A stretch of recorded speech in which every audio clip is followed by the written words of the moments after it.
the bank was taking in the deposits and they were buying hard assets. The total amount of deposits that they usually have is in billions. Why? Because they niched down and they wanted to cater to startups in the Silicon Valley area. Everything was fine until it was not. These companies went to the bank. They said, knock, knock. Remember the $2 billion I gave you the other day? Yes. Okay. Well, I want that back. And the bank said, oh, yeah, on that note, we don't have that. If you give us some time, we can sell some stuff and get that money back. Well, that was a problem. People like you and I start freaking out because we say, well, what if Chase goes down? What if Bank of America goes down? What if the $10,000 I have in that account disappears tomorrow because there's a bank run and everyone is going to the branches and they want their money, right? What do we know about these deposits?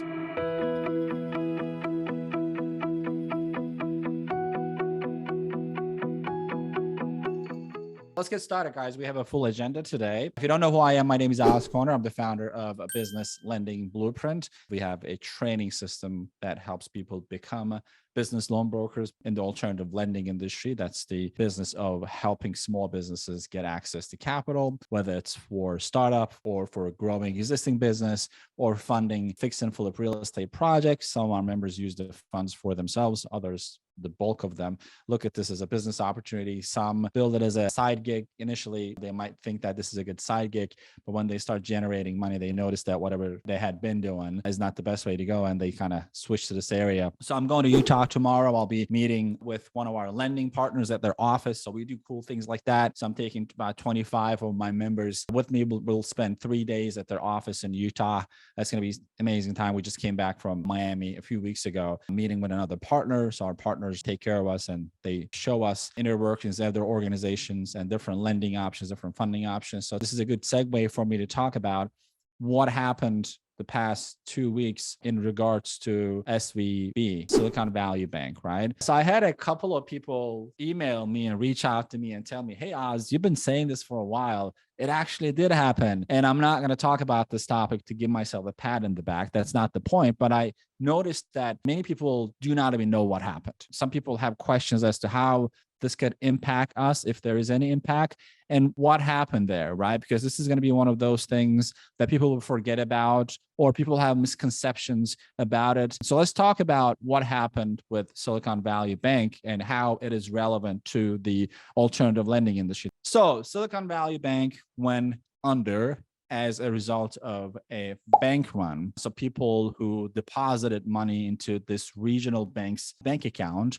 wanted to get their money back from them, only to find out that the money was not there. The bank was taking in the deposits and they were buying hard assets. And banks usually do that, but usually they don't really do that through depositors' money, right? So what kind of bank is a Silicon Valley Bank? Well, it's a regional bank. It's not a major bank such as your Chase or Bank of America, PNC Bank, right?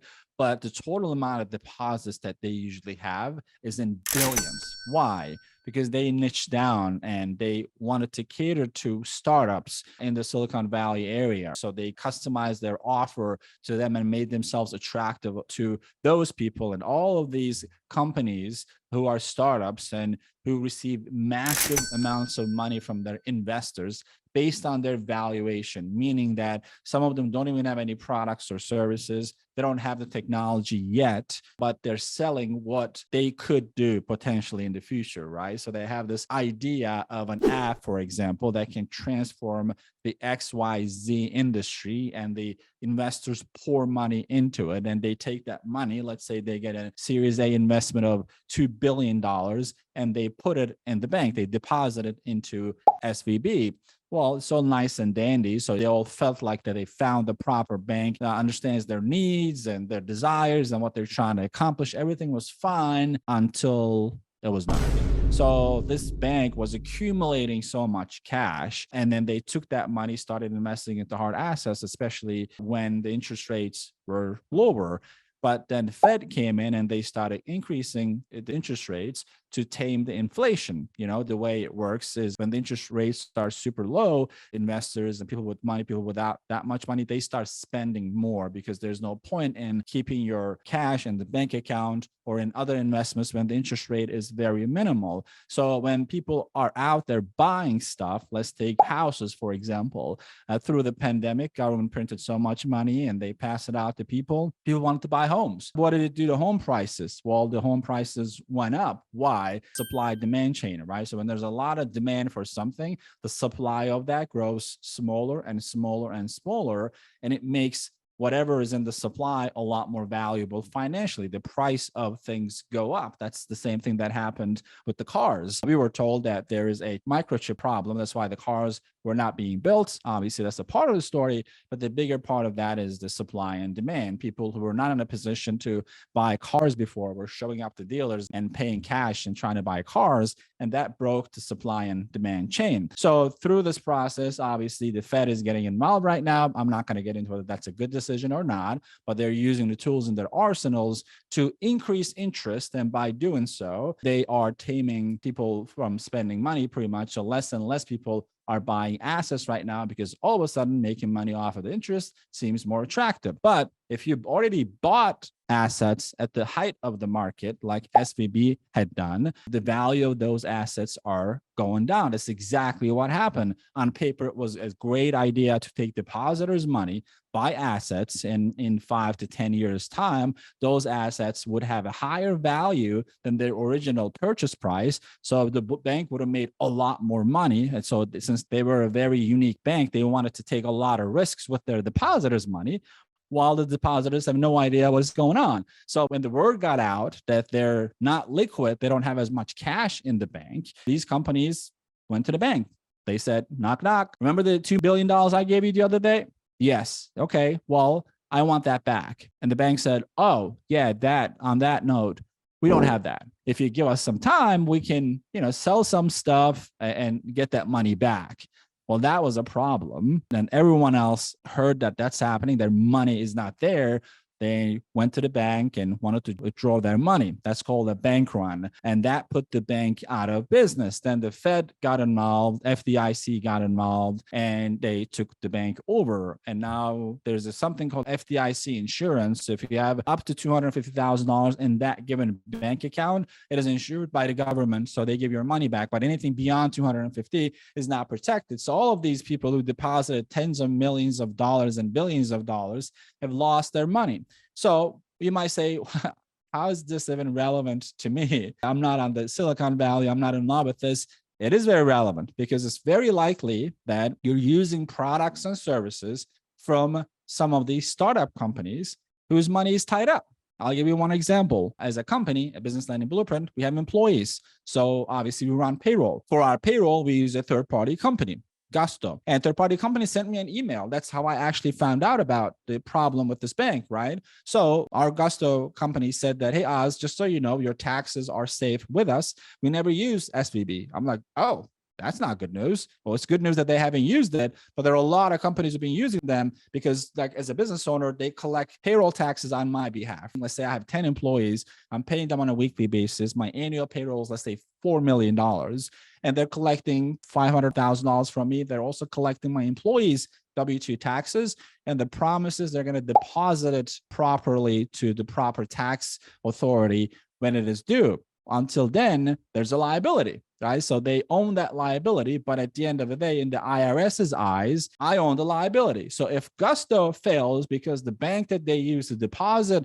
my tax collection amount went under, and they can't get their money if that was the case, right? Now it affects me because IRS comes to me and tells me, hey, Oz, this is a great story. You're using Gusto, or you're using a third-party company, but at the end of the day, it's your responsibility. So you owe me. Now, all of a sudden, I owe $1 million, although I did everything legitimately. I used a payroll company. A payroll company collected my taxes. Obviously, they're not going to keep cash in the bags. They deposit into a bank account. Bank went under. Now my tax money is gone. Who knows when I'm going to get it? And it's a major, major, major problem. This is where it touches you, right?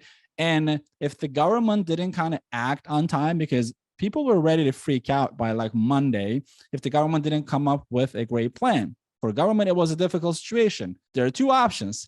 One, just like the government had done back in 2008, they could have bailed out the bank. Well, that's a problem because you're bailing out with other taxpayers' money, right? So it's not our fault that the management of that bank was not competent enough to make decisions that as a taxpayer, you and I are bailing out a bank. But if you don't bail out a bank, people like you and I start freaking out because we say, well, what if Chase goes down? What if Bank of America goes down? What if the $10,000 I have in that account disappears tomorrow because there's a bank run and everyone is going to the branches and they want their money, right? What do we know about these deposits? So if everyone today who deposited money into their checking account went up to the banks and wanted their cash from the bank, do you know what would happen? The whole banking system will collapse. There is no money to pay people back. So the banks have a tendency to take people's money gladly. They build this glamorous looking branches. You walk in and they send you a little nice checkbook and you write your checks and you deposit money. When it is time for you to get that money from them, trust me, it's not there. So that's a problem. So the US government did not want a bank run at all. That would have collapsed the whole system. So they came up with a half-assed system. So it's not like a bailout, but they protect the depositors' money, but they don't protect the investors who invested into this bank because they just made a bad investment decision and the whole management of that company is already fired. So how is that relevant to what I've been saying for years? For years, I've been saying that, listen, the US banking system has a lot of problems. One of the problems is it's not created to give money back. It's not created to support small businesses, which is the backbone of US economy. More than 70% of the businesses are small businesses.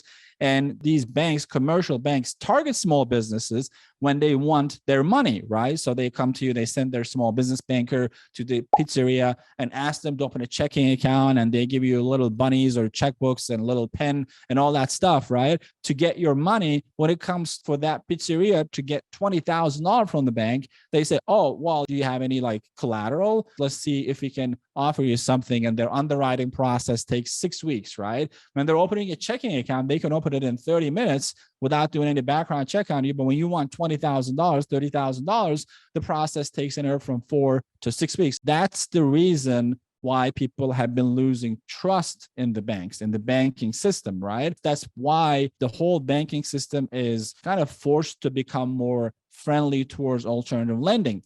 When I started out, the banks were creating rumors saying that alternative lending industry is not legitimate, this and that. That's like a decade ago. Right now, some of them are trying to fund alternative lending industry. Like, what do you think is going to happen to the consumer confidence in the banks right now? Like hundreds of millions of people. They might not necessarily understand what happened with SVB, but they know that something bad happened. And that's enough for people to not trust the banking system. So they messed up pretty bad.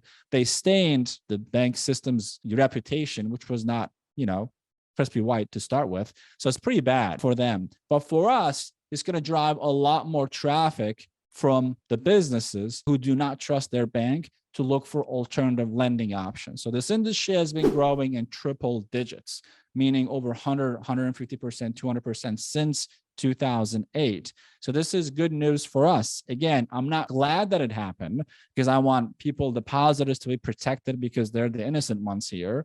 But at the end of the day, we're running a business, and this is a massive advantage for business loan brokers in the alternative lending industry, because people, when it comes to looking for a loan, they're going to be less likely over time to go through their local branch than trust a consultant who their name they know, their location they know, their website. That's why this is an individual sport, right? That's how I look at it. Yeah, you have all these ginormous banks. It's like the story of David versus Goliath, right? So yeah, those are there, but their reputation is bad. But if you learn how to become a consultant and offer your services in a consultative manner, you will almost always beat them up in their game. So that's the outcome that we can draw from what happened.